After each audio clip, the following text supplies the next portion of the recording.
আসসালামু আলাইকুম। আজকে আমি মাত্র ৫ মিনিটে ১ কাপ গুঁড়া দুধ দিয়ে রসে টইটুম্বুর রস চমচম মিষ্টি বানিয়ে দেখাবো। একদম দোকানের মতোই পারফেক্ট হবে। খুবই সহজ। আপনারা এই ভিডিও প্রথম থেকে শেষ পর্যন্ত দেখলে এরকম মিষ্টি বানিয়ে নিতে পারবেন। তাহলে চলুন শুরু করি। প্রথমে একটা বোলের মধ্যে নিয়ে নিচ্ছি গুঁড়া দুধ। এখানে আমি ১ কাপ ফুল ক্রিম গুঁড়া দুধ নিয়েছি।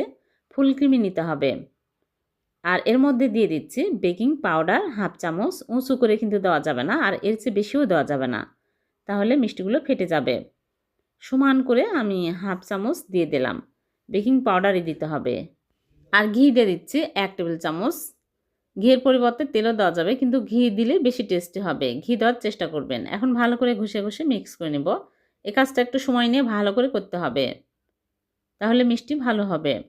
ভালো করে মিক্স করে নেওয়ার পরে এখানে আমি ডিম নিয়েছি। একটা ডিম নরমাল তাপমাত্রার থাকা ভেঙে ভালো করে ফেটিয়ে নিয়েছি। এখন অল্প অল্প করে দিব আর মেখে নিব। নরম করে মেখে নিতে হবে। এই ডোটা কিন্তু শক্ত করা যাবে না, তাহলে মিষ্টিগুলো শক্ত হয়ে যায়, ভালো হয় না। অল্প অল্প করে আমি সবগুলো দিয়ে দিলাম।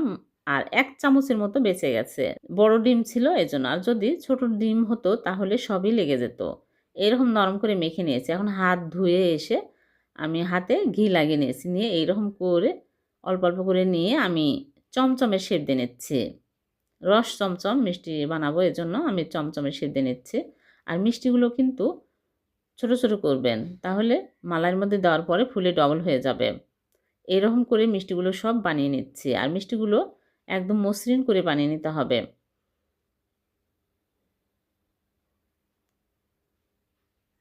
সবগুলো মিষ্টি আমার বানানো হয়ে গেছে। মিষ্টিগুলো অনেক সুন্দর হয়েছে।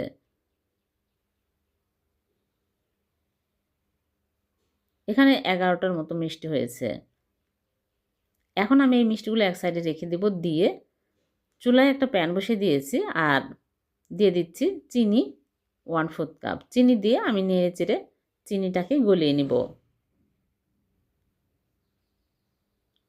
চিনি গলে যখন সুন্দর কালার আসবে তখন এর মধ্যে লিকুইড দুধ দিতে হবে। বেশি পুড়িয়ে ফেলা যাবে না, তাহলে তিতা লাগবে।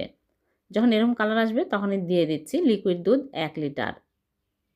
এখন আমি নেড়ে চেড়ে ক্যারামেলের সাথে ভালো করে মিক্স করে নেব। দুধ কিন্তু ঘন দেওয়া যাবে না, পাতলা দুধ নেওয়ার চেষ্টা করবেন, তাহলে মিষ্টিগুলো সুন্দরভাবে খুব তাড়াতাড়ি ফুলবে। আর দিয়ে দিচ্ছি চিনি। এখানে 1/2 কাপের মতো চিনি দিয়ে দিচ্ছি। চিনি আপনারা আপনাদের টেস্ট অনুযায়ী দিয়ে নেবেন। আর এলাচ দিয়ে দিচ্ছি 3টা। দিয়ে আমি ভালো করে বলক তুলে নেব। ক্যারামেল ভালোভাবে মিশে গেছে আর বলক উঠে আসছে। এখন বলকের উপরে মিষ্টিগুলো দিয়ে দিচ্ছি। একটা একটা করে মিষ্টিগুলো দিয়ে আমি হাই হিটে 5 মিনিট জাল করব। মিষ্টি কিন্তু বেশি জাল করা যাবে না, তাহলে ভেঙে যাবে। ঢেকে জাল করতে হবে 5 মিনিট। আর মাঝে মাঝে বাতাস বের করে দিতে হবে। আর মাঝখানে একবার মিষ্টিগুলো আলতো করে নেড়ে দেব। বেশি নাড়াচাড়া করা যাবে না, মিষ্টিগুলো কিন্তু ফুলে বড় বড় হয়ে গেছে, ভেঙে যাবে। আবারও ঢেকে দিলাম। মিষ্টিগুলো আমি 5 মিনিট জাল করব। 5 মিনিটে বেশি জাল করবেন না। 5 মিনিট পর ফিরে আসলাম। মিষ্টিগুলো এখন চুলা থেকে নামিয়ে আমি ঢেকে রেখে দিব সারা রাত। পরের দিন সকালে মিষ্টিগুলো পরিবেশন করে আপনাদেরকে দেখাবো। ঢেকে রেখে দিচ্ছে। ফিরে আসলাম পরের দিন সকালে। মিষ্টিগুলো আপনাদেরকে দেখাচ্ছি। দেখুন, রস খেয়ে রসে একদম টইটুম্বুর হয়ে গেছে। ফুলে একদম বড় বড় হয়ে গেছে। সবগুলো মিষ্টি এখন আমি তুলে নিচ্ছি। সবগুলো মিষ্টি তুলে আমি মাওয়া উপর দিয়ে ছিটিয়ে দিলাম। হয়ে গেল রসে টইটুম্বুর সেরা স্বাদের রস চমচম মিষ্টি। এভাবে আপনারা বাড়িতে বানিয়ে দেখবেন। একটা কেটে দেখাচ্ছি কতটা রস ঢুকেছে আর নরম তুলতুলে হয়েছে। মাত্র 5 মিনিটে 1 কাপ গুঁড়া দুধ দিয়ে নরম তুলতুলে রস চমচম মিষ্টি তৈরি করে ফেললাম। খুব সহজে বাড়িতেই ঝটপট এই মিষ্টি বানিয়ে খেতে পারবেন।